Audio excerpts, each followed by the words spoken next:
Let's talk about the federal SMJ in terms of what's in the Constitution versus Congressional Act 1332.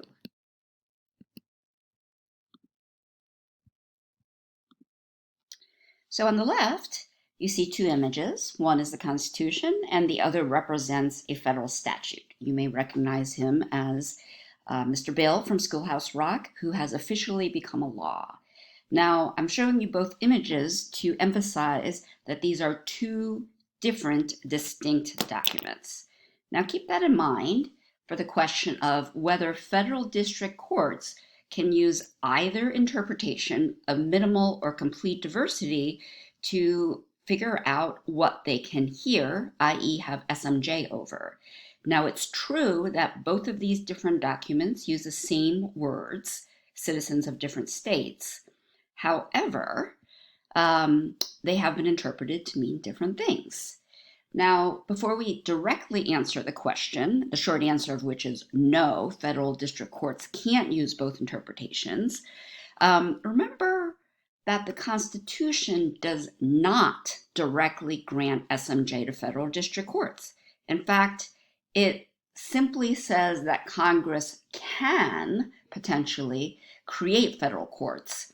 And then it says what the scope of subject matter jurisdiction must be, i.e. the maximum possible for all federal courts, Supreme and below. Now, importantly, the Supreme Court has interpreted both the Constitution and 1332. And although those have the same words, citizens of different states, the Supreme Court has interpreted them differently.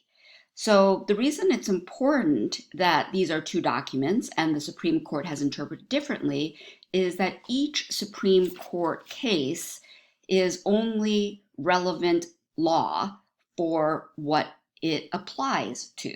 So when it says the Constitution language means one thing, that only applies to the Constitution. It can, and in fact has, interpreted 1332, the Congressional statute, to mean something different, the narrower, complete diversity. So I know it's confusing, but the same words the Supreme Court has said mean different things in different contexts. So the holding of that applies to one document, the Constitution, does not apply to the other document, the Congressional statute. And since only the Congressional statute gives federal courts the power, i.e. SMJ, that is the only one that applies.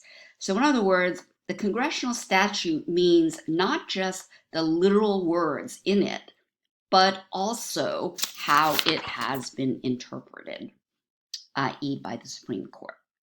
Now let's look at an image that might help. So imagine the blue circle, the bigger one, represents the maximum possible scope of federal subject matter jurisdiction under the Constitution.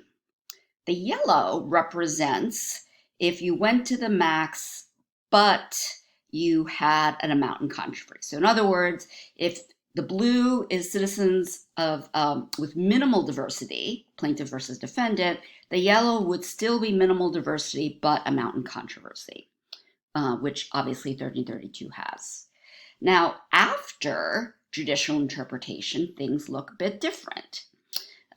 So now you'll see the yellow is smaller because this is meant to represent not only amount in controversy in 1332 explicitly, plus the judicial interpretation narrowing what federal courts can hear in terms of requiring complete diversity.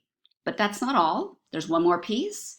It gets even smaller to the right because there is one more interpretation that says even if you have complete diversity and amount in controversy, there is no 1332 SMJ for cases involving domestic relations and probate.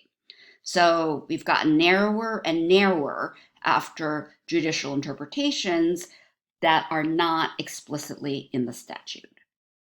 Now, The big picture you should always remember is that although we've limited what can be heard in federal courts from 1332, don't forget that it's just one path to the federal court.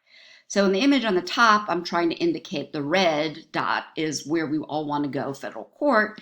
And one of these colors is representing 1332. There are definitely other paths to the federal court. Each path must be within the scope of the Constitution to be valid. But it is possible, and there are, in fact, different paths to federal district courts. Now, you may be wondering, can Congress create a new statute with federal SMJ district courts that's based on minimal diversity? The answer is yes. That's why we talk about and learn about what the maximum scope is, so that you understand that although 1332 has restrictions, Congress can still create new paths as long as they are within the limits of the Constitution and as interpreted by the Supreme Court. Hope that helps.